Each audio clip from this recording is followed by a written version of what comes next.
Well, Matt, it's been a heavy week for us. A couple of weeks ago, our friend Bobby Wooley was on the podcast, and I'm really glad that we got him in. We did. Most folks in Chapelwood know that Bobby passed away a week ago. Friday, from cancer. It came really fast. If you watch the episode that just came out 11 days ago, but was probably recorded a week or so before that, it's just fast. It's kind of surreal. Yeah. With Bobby's loss. But one of the things we thought we'd do today is we actually wanted to just kind of share and play a portion of Bobby's time with us, which is kind of, like you said, his epistle of what he encourages all of us to do in response to just life and don't put things off. So I thought that'd be great to share for people to see and hear that again, because that's the Bobby I want to remember. Is one that had smile and energy and warmth. But then also we wanted to kind of replay part of Dr. Michelle Forrester's interview we did with her here last summer, because she specifically is an expert in the grief for children, but she talks about grieving. One of the reasons this is important is because for people who may not know, Bobby was an important part of our church, an important part of the church staff family, but he also was our director of hospitality. So if you were at church on Sunday morning at Chapelwood and you were out in what we call lovingly the donut fellowship hallway, that was his domain. Man, this is kingdom. It was. And there were so many young families and mothers that have talked to me about how their children are kind of grieving the loss of this guy that was there every Sunday, that greeted them, that knew him, and now he's gone. Can I say this too? I talked to Joseph Clam about his son, JT, in grief right now, and then also my son is in New Zealand on a gap year, and he just called me, and I couldn't get to him fast enough. He found out through Instagram and just called me weeping. Yeah, and just because he worked with Bobby. And Bobby loved him, and he loved Bobby, and just that. That's just circles that are just concentric circles that are just radiating out, to families all over. It's difficult when you have kids that are wondering why. And I think you're right. Your impulse to have Michelle's voice echoing in us is going to be helpful to me during this time as well. Thank you. So that's what we're going to do this week. It's really kind of some clips of some previous conversations, but I think they're timely and helpful for us. So first we're going to hear from Bobby, and then you're going to hear from Michelle Forrester, and I hope that you will share that with other young parents and maybe their children are grieving for any number of issues, but particularly those that knew Bobby here at Chapelwood. Yeah. I think for me, it's still grounded in gratitude and really being grateful for the life that I've given and the time that I've been given. Because I didn't expect to be here. To be honest with you, I was the years and the things that have been afforded to me here and to do what we do here has been humbling, and I'm grateful to try and make an impact though any way I possibly can. And I think if there's a lesson to be learned on this, and hopefully this will pass along this message to everyone, is don't put off the things that if you've been saying that you're gonna, we need to go get something to eat, and it's been 3 to 4 months, don't wait. Because something like this is gonna come up, and I don't wish this on anybody, but my hope and my prayer is that you can take this diagnosis that I've got and inspire you to reach out to that person that you've been meaning to call. Right?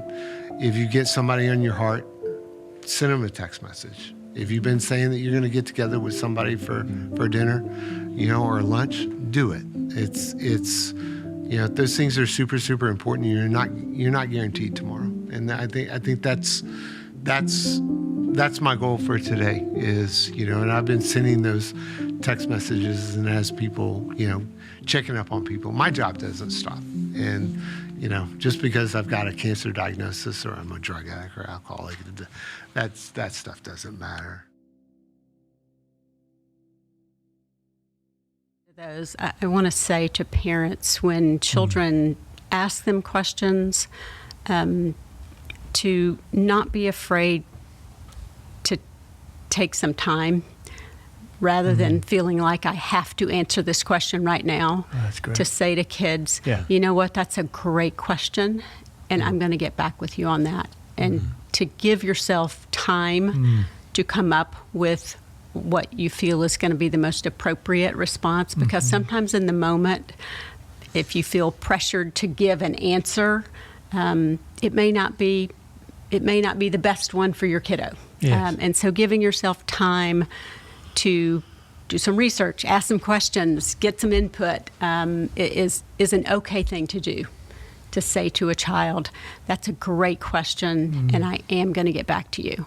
And it is imperative that you do get back to them. But do give yourself that window to don't feel like you have to answer right this second. That's good. We were talking earlier. When these things happen, the why questions, in theology they call it the theodicy. Why bad things happen to good people. Right. And this is when, as Matt and I were talking earlier, when a lot of bad theology starts to emerge, and a lot of bad people mean well. And that's the thing we try to tell people. People mean well, and they're coming out of their own, like they don't know what to say, but they've heard things. Yeah. Like, God wanted another flower in his garden or something, which is like the worst thing Right. No. ever. It makes God sound like this evil despot, right? Right. Those are not things we believe, but those are things that get said. People try, God has a plan, Right. all these sorts of things. Yeah. I would just tell parents, you're going to hear a lot of things, and just know that, I don't know how to say this nicely, a lot of these people don't know what the hell they're saying. Yeah. It's coming out of their own insecurity and uncertainty. They That's feel right. like they have to say something. Right. And I've always just told people, just say, I'm so sorry. That's really all you have to say. Yeah. If you want to be there for someone. But Yeah. I just think that people mean well. I think what I tell people when they say something, I said, so-and-so said this, and I just think I said, they don't know what to say. Yes. And they're pulling from old things that they Right. think they're platitudes, right? They're pulling from these, and they're trying to be helpful. Yeah. So I try to help people to see, just know this person is actually, they're trying to be helpful, and what they said was horrible. And Well, and it's particularly, I think that's particularly dangerous for young children when they're told this is God's plan, or God wanted her with him, and it creates a sense of, well, wait a second. I thought God loved us. I thought God, was good. why?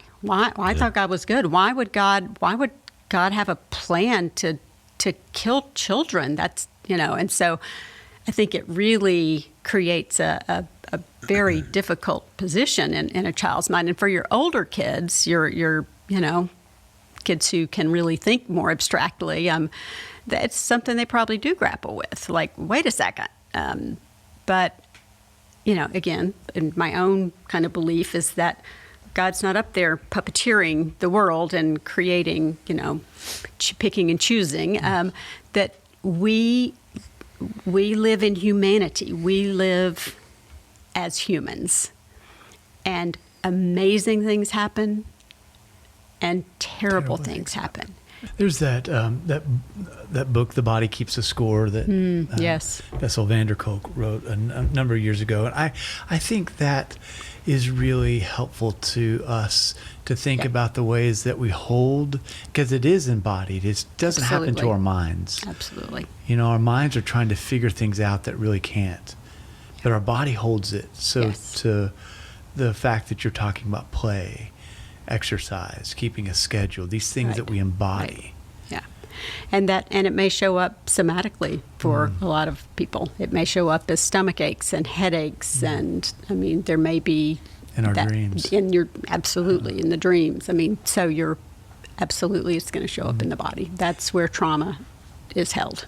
The kid asks, will I always feel this scared or this sad?